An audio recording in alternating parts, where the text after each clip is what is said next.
Yun, good morning ho, ano? Maulan na umaga sa ating lahat. Pero nandito ako ngayon sa San Pascual na at tuloy-tuloy ang pagtatrabaho, ano?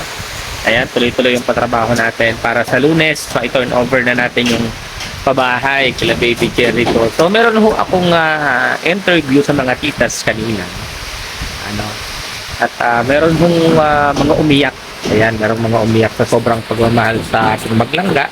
At talagang tuwang-tuwa, ano, kung pagmamasdan nyo, nanginginig pa sila habang nagbibigay ng pahayag patungkol sa maglangga.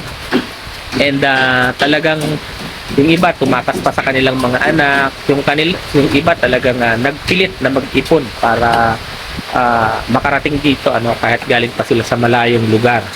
So ayan, kung makikita nyo, ang bahay nila Baby Jericho is surprise na. Ito munang balkonahe, pero naka-ano na yan, nakatawag dyan, naka-semento na yan. Semento na yan. At 90% na ho ito, no? 90% na itong bahay nila Baby Jericho. Siguro ngayong bukas, hindi ngayon, kasi bukas na sliding window na ho ito. May import pala ako, si Tio. Ayan, import tayo. Si Tio ang import ko dito ngayon. Kasi wala si Paring Gwen, so si Tio ang import natin ngayong araw. So ngayon, 90% na. Si Kuya, skilled din yan si Kuya, isang skilled. Yan. Kusina naman ang ginagawa ni Kuya ngayon, tatapusin. So, pakita natin mamaya yung 90% and bukas 100%. May pintura na rin ito. May pinto na rin ito bukas, no? And basta, abang-abang lang. So, panoorin nyo guys yung interview natin sa mga titas. Ayan, good morning, ano? At habang kumakain ng tinapay, nag-aalmusal ang mga taga Rochelle. Tatanungin natin kung anong masasabi nila na nakita nilang personal na yung maglangga, ano? Unahin natin si Tita Rosita. Ay, Tita. sabi ko nung unang nakita ko silang gadyak si Dudong, ay, di bali na, pumanaw. Bakit?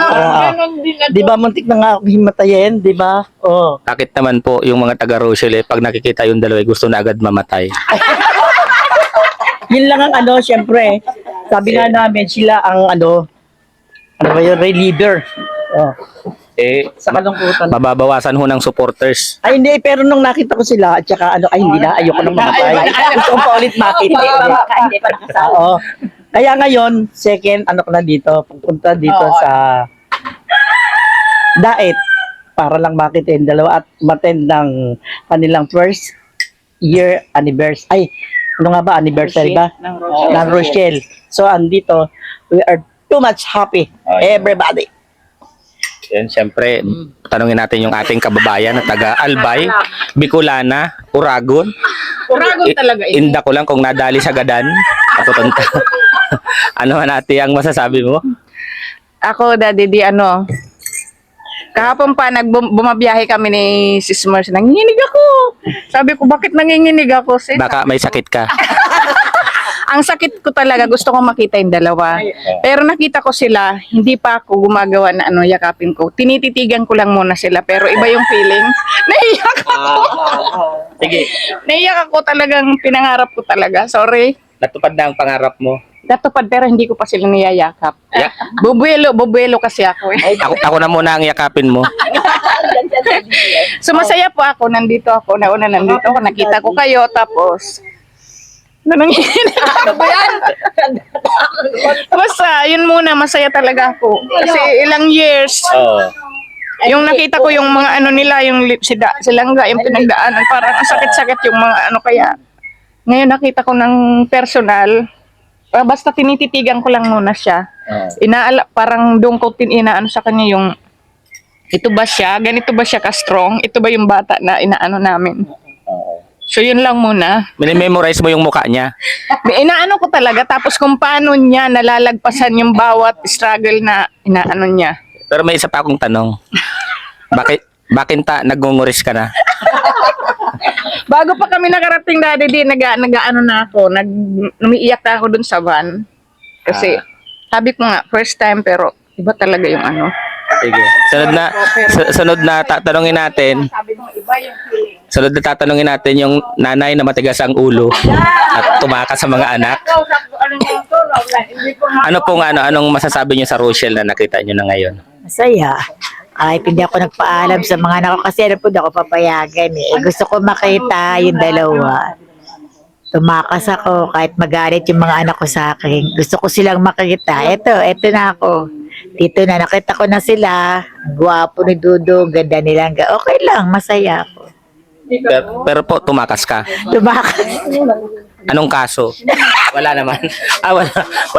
Wala naman kaso. Ito, galing sa malalayong lugar. Tanungin na. Ito muna si Mother. At ito, mag-isa tong dumating eh. Bakit po kahit mag-isa tumuloy ka? Kasi 3 taon ko nang sinusubaybayan sa cellphone, sa screen bumili pa ko ng tablet para medyo malaki yung mga tao. Kaya pumunta ko to para ma-meet ko lahat ang mga ang grupo sa silang dalawa. Nakyutan ako sa mga mukha. In person, ang liliit lang. Kala ko malalapad eh. Personal, nakita ko na. Natural lang ako hapon kagabi dyan. Sabi ko, oy, yun pala sila. Oo.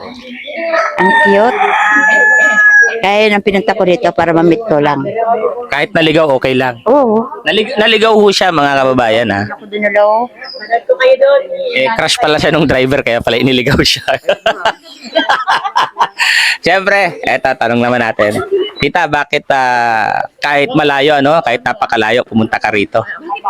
Kasi gusto ko pa rin makita pangalawang punta ko na dito. Happy ako kahit hindi sila sumang-ayon na babalik ako yung pamilya ko, mga anak ko kasi wala akong kasama. Kasi kada umalis ako ng bahay o kung saan kong punta, gusto nila meron akong alalay kasi may sakit ako. Kaya lang sabi ko, andoon ng ticket namin. October pa lang nakakuha na kami ng ticket. Oo. Linggo, sabi ko, wag na kayong again sa sa mga plano ko kasi ayan ang kasiyahan ko. Sabi ko, kahit hindi kayo magbigay ng pakitman, hindi sila nagbigay eh. Kaya hindi nila agin sila meron akong naipon, sabi ko. Punta talaga ako doon. May dala akong mga dailies, lahat ng mga kwan sa sa Iloilo. Mga delicacies. Dala ko rin. Kahit mabigat, wala akong alalay. Dala namin ni Sir Jane para lang makapunta ako dito. So, happy pa rin ako makita ang maglangga. Sa sunod, punta pa rin ako kahit hindi pa rin sila yan lang. Basta makita ko lang ang maglangga. Kahit hindi ako palalabas sa bahay, pero nag-ipon talaga ako para makapunta dito. Ay, grabe. Effort talaga. Effort talaga. Sunod natin yung nakapula. Sabi kasi niya napakahaba daw ng kanyang sasabihin. Tingnan natin kung talagang mahaba. Ano pong masasabi at bakit nandito sa bahay? Siyempre ako lang. Ikaw nga lang talaga. Wala namang iba akong tatanungin. Ikaw na lang. Sa buong buhay ko, dito ako sumay ng gusto. Nag-ano ako ng artista pero dito ako talaga.